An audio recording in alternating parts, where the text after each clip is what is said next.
When you think about strengthening your organization's security, you naturally think about firewalls, encryption, vulnerability scans, and policies.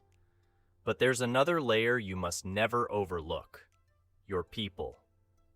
In this lecture, you'll learn how to build a security awareness program that doesn't just check a compliance box. It matures into a real defense mechanism that reduces human risk across your organization. At the end of the day, most breaches involve a human element. Whether it's a successful phishing attack, weak password practices, or accidental data loss.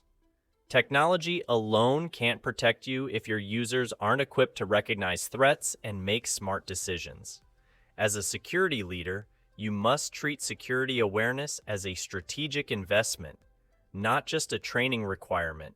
You are responsible for shaping behaviors, influencing culture, and embedding security into the daily work of every employee.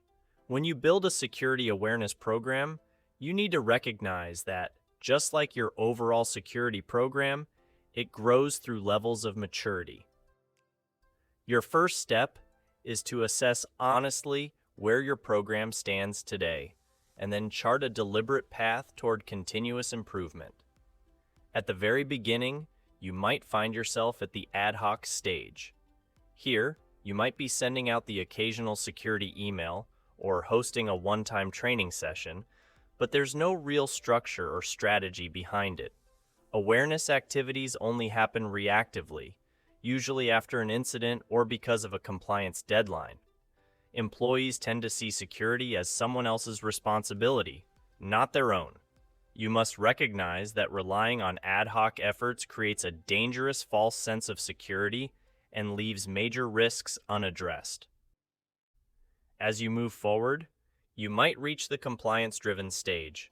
At this level, you have formal training in place, often once a year, primarily to meet regulatory requirements like PCI DSS or GDPR. But the training tends to be generic, tedious, and quickly forgotten. Employees treat it like a checkbox exercise, not something meaningful.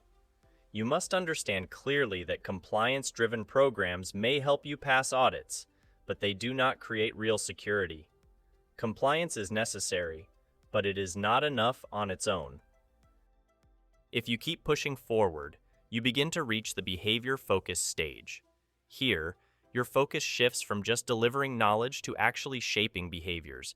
You start running phishing simulations, sending out monthly security tips, and offering short, engaging training modules that are tailored to the day-to-day work of your employees. You stop measuring success based on who completed the training and start measuring it based on behavior changes, such as users reporting phishing attempts, adopting strong passwords, and securely handling sensitive information. At this stage, security awareness begins to feel like a normal, expected part of how your organization operates, not an afterthought. Finally, if you continue to mature your efforts, you arrive at the culture-driven stage. At this highest level, security becomes a shared value across the entire organization. Employees at every level are actively engaged in protecting the organization, not because they have to, but because they want to. Security practices are reinforced by peers, celebrated by leadership, and deeply embedded into how people think and work.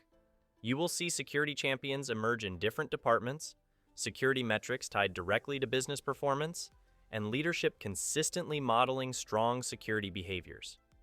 Your ultimate goal is to create this kind of security-aware culture, where every person feels personally responsible for safeguarding the organization's future. To move your security awareness program up the maturity curve, you need more than just content. You need a deliberate and evolving strategy. You must focus on several key ingredients that make the difference between a program that exists and a program that thrives. First, you need executive buy-in. You must ensure that leadership doesn't just approve security initiatives, but actively champions them. Executives must model good security behaviors themselves, showing everyone that security is a priority at the very top. Next, You must embrace continuous learning. One annual training session isn't enough. You should offer regular, short, and engaging learning opportunities throughout the year. Think of security awareness as a steady conversation, not a one-time event. You also need to prioritize relevance. You must tailor your messaging to fit the specific roles across your organization: developers, HR, finance, marketing, and more. Use real-world examples that matter to them, so the training feels personal and practical, not abstract. Another critical focus is measurement. You cannot simply track whether someone completed training. Instead, you must measure real outcomes. Are users reporting phishing emails? Are they practicing good password hygiene? Are they following secure behaviors in daily work? These are the indicators that show if your program is actually working. You must also build in positive reinforcement. It's not enough to call out mistakes. You need to celebrate those who demonstrate strong security behaviors. By rewarding positive actions, you build a sense of pride and ownership in security practices. Finally, you must design your program for adaptability. Threats evolve, technologies change, employee needs shift. You need to update your content, your communication methods, and even your strategies based on emerging risks, feedback from users, and lessons learned from incidents. A truly mature security awareness program isn't static. It's alive. It grows, adapts, and evolves alongside your organization's ever-changing risk landscape. So, what's your leadership takeaway? Your technical controls are only as strong as your people. Building a mature security awareness program is not about one-time training. It's about influencing mindsets, changing behaviors, and creating a culture where every individual feels empowered and responsible for security.